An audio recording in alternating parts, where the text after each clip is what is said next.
นี่คือหมูน้อยที่ออกมาว่านตอนแรงไปน้องประมาณ5 โมง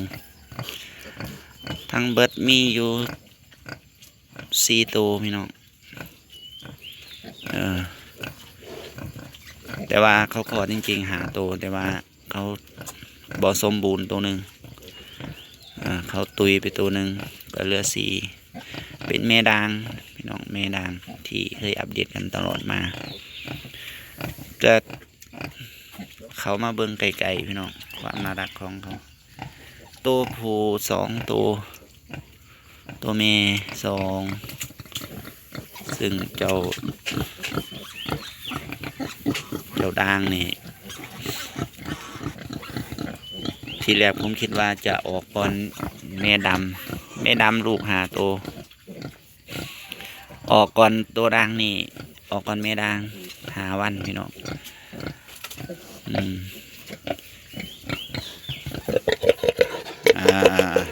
นอนลงนี่นอนให้ลูกกินนมเนี่ยน่ารักอยู่น้องคุณบ่ต้องย่านหรอกเนี่ยลูกแล้วว่าไงตัวเล็กว่าไงตัวเล็กว่าไงบนน่ะนั่นแม่ดำน้องอยู่ต้องพูดให้กินห้ามกินจนเบิดแล้วแม่ด่างเป็นหมูข้าวแรกพี่น้องจะออกลูกให้เห็นประมาณนี้ก็ถือว่าดีแล้วล่ะใครกลัวบ่ออกใครกลัวมันเป็นมันผมคิดว่าแม่ด่างเนี่ยจะเป็นมันนะที่แล้วเห็นว่าปกติกับที่เคยขาดไว้ว่าจะต้องออกก่อนแม่ดำเนาะซึ่งเมื่อวานนี้ประมาณ5 โมงพี่น้องเพิ่นออกมาผมก็ทำขอดอยู่น่ารักพี่น้องน่ารักแข็งแรงหมูปลานี่ออกมานี่แลนหานมแม่เราดิบ่ต้องคืดยากแต่ว่าถ้าเราสามารถที่จะเข้าไปในคอกได้ก็สามารถที่จะซอยทำกรอดเขาได้แต่ว่าส่วนหลายที่เขาเจ้าเลี้ยงนี่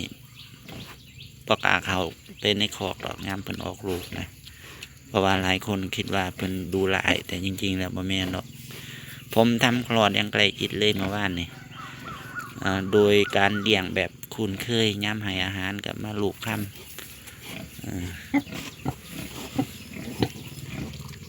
หลายคนนี่บ่เคยเลี้ยงก็ว่าคันหมูออกลูกเนี่ยต้องไปเบิ่งอย่างไกลชิดชนิดนมนั่นแต่ความจริงเขาไม่จำเป็นก็ได้เพราะว่าหมูนี่เพิ่นหูจักความอยู่แล้วยามเพิ่นออกนี่เพิ่นก็ยามเพิ่นก้าวย่างหรือลุกอริยบทนี่เพิ่นก็จะหูว่าควรก้าวขาไปทางใดแต่ว่าถ้าจับลูกหน่อยเพิ่นนี่ไปยามค่อยๆลูกจับยาไปให้เพิ่นห้องนะถ้าเพิ่นห้องเสียงดังในแม่หมูนี่จะเกิดอาการหึงหวงลูกทันทีเอาต้องค่อยๆจับเด่นประมาณนี้อย่าไปทำให้เพิ่นห้องเสียงดังเพราะฉะนั้นแม่ก็จะเรียกว่าแลนมาหาเฮาแบบแลนต่ำเลยแหละ แต่เขาไม่เห็นอย่างดอกนี่เจ้าน้องน้อยน่ารักโม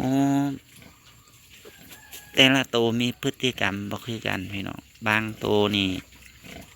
โดยเฉพาะแม่หมูนะบางตัวนี่เพิ่นจะมีอารมณ์หงุดหงิดบางตัวนี่ก็กินอาหารหน่อยบางตัวบ่กินเลยมือที่โคลดเจ้าแม่ดำนั่นมือ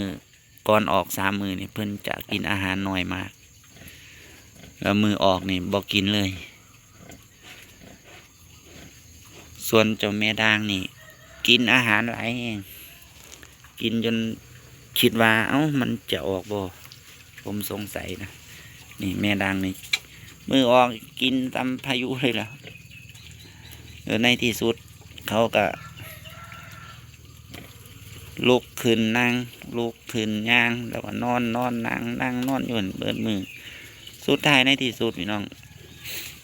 หมูนี่สังเกตง่ายๆเด้อครับบีบเบิ้งน้ำนมเขาหลังจากที่เขาเฮ็ดห้างนะบีบเบิ้งนี่คันพุ่งจวดนี่แม่นเลยบ่เกิน2 ชั่วโมงข้างหน้าหรือ4 ชั่วโมงเขาจะทำการคลอดทันที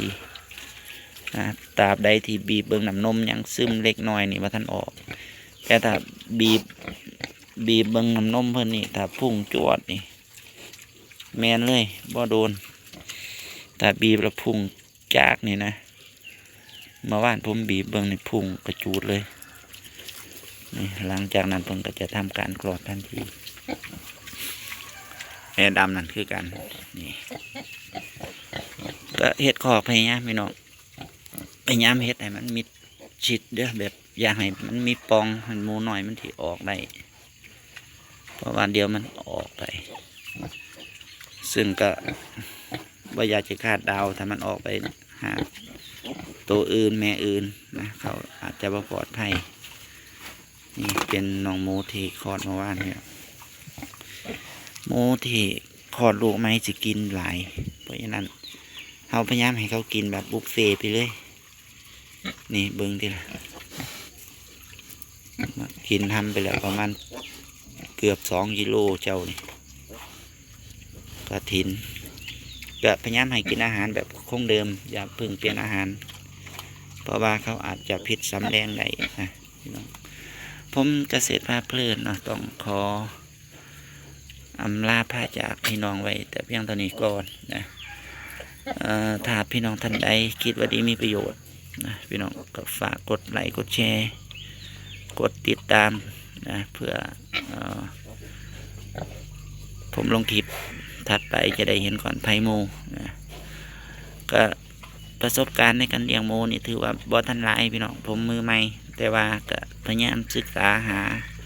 ความรู้อย่างต่อเนื่องและสม่ำเสมอโดยการวางไม่เสร็จเป้าหมายว่าจะสะสมแม่พันธุ์ให้ได้หลายนะสำหรับวันนี้ผมต้องขอกราบลาพี่น้องลงไว้แต่เพียงเท่านี้ก่อนพบกันใหม่ในคลิปหน้าบ๊ายบายสวัสดีครับผม